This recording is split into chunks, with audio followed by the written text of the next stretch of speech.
राष्ट्रवादीचे अध्यक्ष शरद पवार यांनी बारामतीमध्ये दिवाळी पाडव्याच्या निमित्तानं सकाळपासूनच समर्थकांना भेट देऊन संवाद साधला। पाडव्याच्या निमित्तानं बारामतीत पवार कुटुंबातील लोक एकत्र आले, पण उपमुख्यमंत्री अजित पवार मात्र पहिल्यांदाच गोविंद बागेत आले नाही।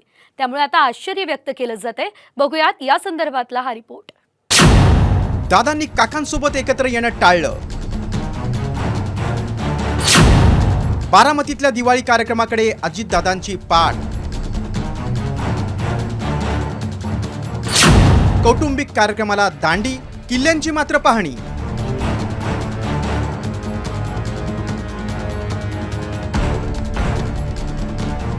बारामतीतल्या गोविंदबाग इथे दरवर्षीप्रमाणे पवार कुटुंबियांनी यंदाही दिवाळी पाडवा साजरा केला। राज्यभरातून पवार कुटुंबियांना शुभेच्छा देण्यासाठी कार्यकर्त्यांनी गर्दी केली होती। शरद पवार आणि सुप्रिया सुळे कार्यकर्त्यांच्या शुभेच्छा स्वीकारत होते, पण पवारांच्या या कौटुंबिक कार्यक्रमाला पहिल्यांदाच उपमुख्यमंत्री अजित पवार आणि रोहित पवार अनुपस्थित होते। संघर्ष यात्रेच्या निमित्तानं रोहित पवार बीडमध्ये आहेत, पण अजित पवार बारामतीत असूनही आले नाहीत। अजितदादांना डेंग्यू झाल्यानं ते आले नसल्याचं सुप्रिया सुळेंनी सांगितलं। दादाला डेंगी झालेला आहे। दादा गेले 21 दिवस ना मंत्रालयाला कुठेही आहे आणि डॉक्टरनी जो सल्ला दिलाय त्याप्रमाणे दादा करतोय। सुप्रिया सुळे दादांच्या आजारपणाचं कारण देत असल्या तरी त्याचवेळी अजित पवार काटेवाडीत दिवाळीतल्या किल्ल्यांची पाहणी करत होते। दिवाळीत पवार कुटुंबे एकत्रित दिवाळी साजरी करतात। गेल्या अनेक वर्षांची ही प्रथा आहे, पण राष्ट्रवादीत फूट पडल्यानंतरची ही पहिलीच दिवाळी आहे। त्यामुळे यंदा राजकीय अस्थिरतेच्या पार्श्वभूमीवर बारामतीत हे कुटुंब एकत्र दिवाळी साजरी करणार का याबाबत उत्सुकता होती, पण काटेवाडीत असूनही त्यांनी पाठ फिरवली। अजित पवारांच्या अनुपस्थितीबद्दल पत्रकारांनी विचारल्यानंतर पवारांनी त्यांचं नाव घेणं टाळलं। काही कामासाठी असतील पवार यांचा एक दौरा सुरू आहे। आता लोक कारण आता मला वीरचे लोक सांगत होते आणि प्रत्येकाचे काही फरक नाहीत। कोणाचा आजार असेल, इलेक्ट्रिकल दुःख आजार असेल, त्यामुळे गैरहजर राहिले गैरसमज करायचं कारण नाही।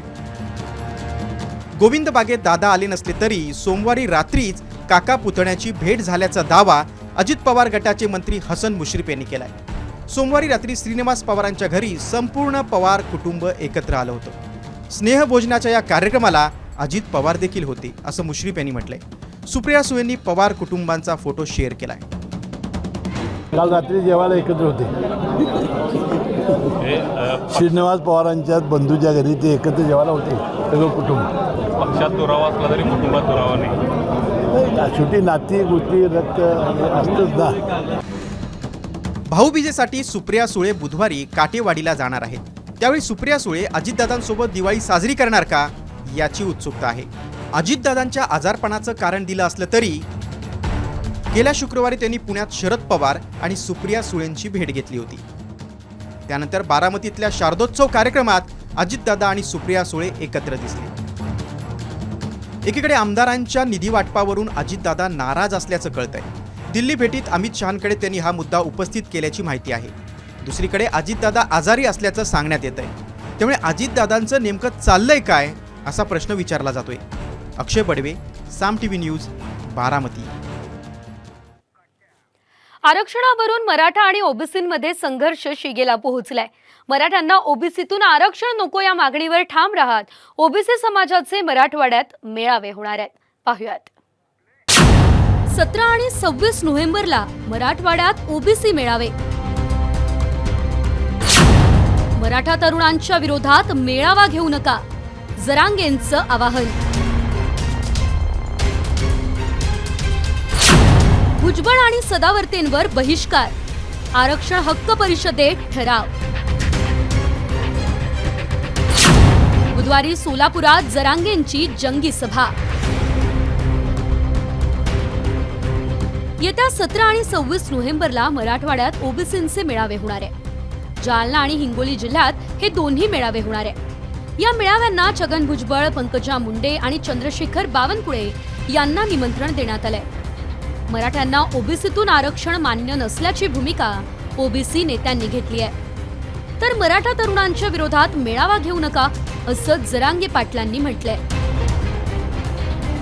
आता आम्हीसुद्धा जे आहे ओबीसी जे आहे ती मराठवाड्यामध्ये आम्ही 2 महामेळावे आम्ही घेतले आहेत. एक तर अंबडला आम्ही 17 तारखेला घेतलेला आहे आणि एक 26 तारखेला आम्ही हिंगोलीला घेतलेला आहे. दोन्ही ठिकाणी सगळे ओबीसी समाज, सगळे नेते मंडळी, मग पंकज असतील, आमचे भुजबळ साहेब आहेत, वडेट्टीवार साहेब आहेत, हे सगळे नाना पटोले, त्याचप्रमाणे बावनकुळे, हे सगळे जे आहे म्हणजे सगळ्या पक्षाचे सगळे नेते मंडळी त्या ठिकाणी त्या मेळाव्यामध्ये उपस्थित राहणार आहेत.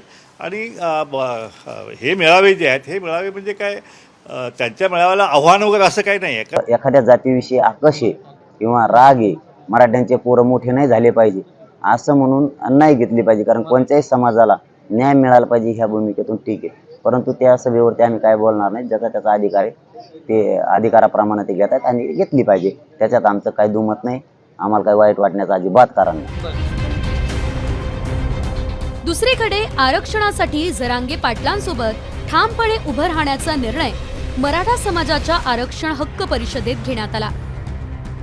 मुंबईत आरक्षणाची श्वेतपत्रिका काढा, आरक्षणाबाबत फेर सर्वेक्षण करा, छगन भुजबळांची मंत्रिपदावरून हकालपट्टी करा असे ठरावही परिषदेत मांडण्यात आले. मराठा आरक्षण विरोधी भूमिका घेतलेल्या भुजबळ आणि सदावर्तेंवर बहिष्कार टाकल्याची घोषणाही यावेळी करण्यात आली. मराठा समाज येथून पुढे त्यांच्यावर बहिष्कार करणार आहे. त्यांच्या कुठल्याही कार्यक्रमाला आम्ही जाणार नाहीत. या बाबतीत आम्ही जनजागृती करू. कुणीही आम्ही त्यांना मतदानसुद्धा करणार नाहीत. इतकी टोकाची भूमिका आम्हाला घ्यायची वेळ आलेली आहे. कारण त्यांनी वेगवेगळ्या ठिकाणी मराठा समाजाबद्दल द्वेष पसरवण्याचं, मराठा आणि ओबीसीमध्ये वाद निर्माण करण्याचं जे एक षडयंत्र किंवा त्यांचा एक जो काही राजकीय अजेंडा आहे तो हाणून पाडण्यासाठी आम्ही ही भूमिका घेत आहोत. भुजबळ साहेबांना टार्गेट करण्याचा जे विषय आहे ना तो कशासाठी होतो आम्हाला कळत नाही आहे. भुजबळ साहेबांच्या मतदारसंघामध्ये मराठा जरी नाही मतदान दिलं तिथं ओबीसी आहे, ते दलित आहे, तिथं मुस्लिम आहेत, तिथं मागासवर्गीय आहेत, ही सगळी मंडळी आहेत ती मतदान देणार, त्यांना देतीलच ना. आणि तुम्ही जर अशी भाषा जर करायला लागला की आम्ही एक ओबीसीचा नेता आहे, आम्ही भुजबळ त्यांना आम्ही पाडणार, मग जर ओबीसीने असं ठरवलं तर ओबीसी 160 पाडू शकतात ना. दरम्यान मनोज जरांगे पाटील बुधवारपासून राज्याच्या दौऱ्यावर जात आहे. सोलापूर जिल्ह्यातल्या वांगी गावात उद्या संध्याकाळी 7 वाजता सभा होणार आहे. 100 एकर जागेवर जरांगेंची सभा होणार आहे. सभेसाठी 2000 स्वयंसेवकांसोबतच मोठ्या प्रमाणावर पोलीस बंदोबस्त ठेवण्यात आलाय. सभेसाठी मोठ्या संख्येने मराठा बांधव उपस्थित राहणार आहेत. बीडमधल्या जाळपोळ प्रकरणी मराठा तरुणांवर दाखल झालेले गुन्हे मागे घ्या, नाहीतर रस्त्यावर उतरू असा इशारा जरांगेंनी सरकारला दिलाय. गोरगरिबांच्या पोरांवरती काही कारण नसताना अन्याय केल्यामुळं मराठा समाज जास्त एकवटायला लागलाय. मराठा समाजात जास्त रोष तयार व्हायला लागला. सरकार जाणून बुजून मराठ्यांचे पोरं गुतवायचा प्रयत्न करत आहे. त्यामुळे मराठा समाजाचे हे लक्षात आलेलं आहे. आम्ही आता त्यांना 5-6 दिवसापासून विनंती केली. आता त्यांना विनंतीला मान नाहीच पडला. त्यांनी जर जाणून बुजूनच मराठ्यांचे पोरं गुतवण्याचं ठरवलं असेल तर त्याला आमचा नाविलाज आहे. आम्हालाही रस्त्यावरती आल्याशिवाय पर्याय नाही. आरक्षणासाठी मराठा समाजाच्या आक्रमक भूमिकेला आक्रमकतेनेच उत्तर देण्याची तयारी आता ओबीसींनी सुरू केली आहे. त्यामुळे आरक्षणाचा हा संघर्ष आणखी चिघळण्याची शक्यता आहे. ब्युरो रिपोर्ट, साम टीव्ही न्यूज. आता या क्षणाची एक मोठी बातमी समोर येते. अजित पवार गोविंद बागेत दाखल झालेत. अजितदादांचा शरद पवार यांच्यासोबत स्नेहभोजन आहे. सुनेत्रा पवार आणि पार्थ पवार देखील उपस्थित आहेत. उपमुख्यमंत्री अजित पवार हे गोविंद बागेत पोहोचलेत. अजित पवार यांच्या समवेत पत्नी सुनेत्रा पवार आणि पार्थ पवार आणि जय पवार देखील उपस्थित आहेत. पवार कुटुंबीय समवेत एकत्र स्नेहभोजन करणार असल्याची माहिती मिळते.